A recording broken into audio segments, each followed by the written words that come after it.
Struggling with osteology for your first year BMS? Let me tell you what all points you should include in your answer for an LAQ question. So see, LAQ में आपको जब एक bone आता है, for example let's say humerus आया है, तो उसको लिखते समय आपको क्या क्या पॉइंट्स याद रखने हैं वो मैं बता रही हूँ. Humerus is a long bone, right? तो आपको पहले तो इंट्रोडक्शन देना है, उसके नाम लिखने हैं, फॉर एग्जाम्पल क्लासिफिकेशन लिखना है कि ये लॉन्ग बोन में आता है, ये इसका नाम क्या है, ह्यूमरस है. तो सिमिलरली आपको आयुर्वेदा में भी लिखना है कि ये नलकास्थी टाइप है और इसका आयुर्वेदिक नेम क्या है, प्रकांडास्थी. तो ये आपको मेंशन करना ही है, उसको भी वेटेज होता है, इंप्रेशन पड़ता है उसके वजह से. उसके बाद आता है इसका इंट्रोडक्शन. तो इंट्रोडक्शन में आप लिख सकते हो कि ये longest bone of the upper limb है, it is a long bone. फिर इसके फीचर्स लिखो कि इसको अपर एंड होता है, लोअर एंड होता है, शाफ्ट होता है, ये सब लिख सकते हो.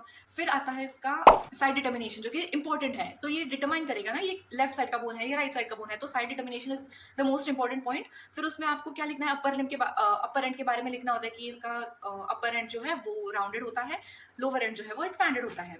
फिर शाफ्ट आता है बीच में, तो अपर एंड का जो राउंडेड पार्ट है वो मीडियली डायरेक्टेड होता है. ऐसा सब उसका साइड डिटर्मिनेशन है, वो लिखो.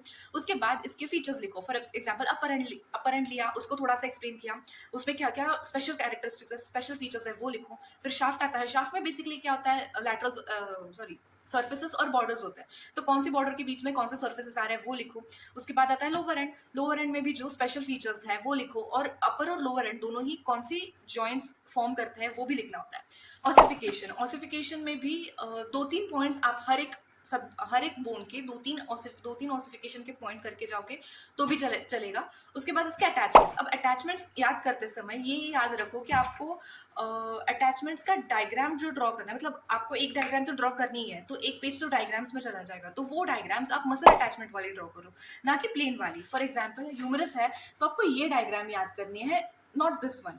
वाई? बिकॉज आप जब सेंटेंस में लिखोगे ना कि latissimus dorsi is inserted in the intertubercular sulcus, तो वो ज़्यादा टाइम भी लेगा और इतना एग्जामिनर पढ़ता भी नहीं है, तो वो इंप्रेशन नहीं होता है. तो अगर ये मसल अटैचमेंट वाली डायग्राम ड्रॉ करोगे तो आपके लिए ईजी जाएगा कि सिर्फ ओरिजिन और इंसर्शन, ऐसे 2 कॉलम बना के ओरिजिन वाले सारे मसल अटैचमेंट्स ओरिजिन के कॉलम में लिखोगे, इंसर्शन वाले सारे इंसर्शन के कॉलम में लिखोगे, तो आपका टाइम भी सेव होता है वहाँ पे और ज़्यादा झिक भी नहीं करनी पड़ती है. उसके बाद है इसके क्लिनिकल एनाटॉमी. इसकी मतलब हर एक बोन की क्लिनिकल एनाटॉमी के एटलीस्ट 3 पॉइंट्स आपको पता होने चाहिए. तो वो लिखोगे तो आपका आंसर कंप्लीट होता है, otherwise your answer is considered to be incomplete. So this is all about osteology. Arthrology के बारे में भी आपको ऐसा वीडियो चाहिए तो please drop it in the comments, I will surely make it.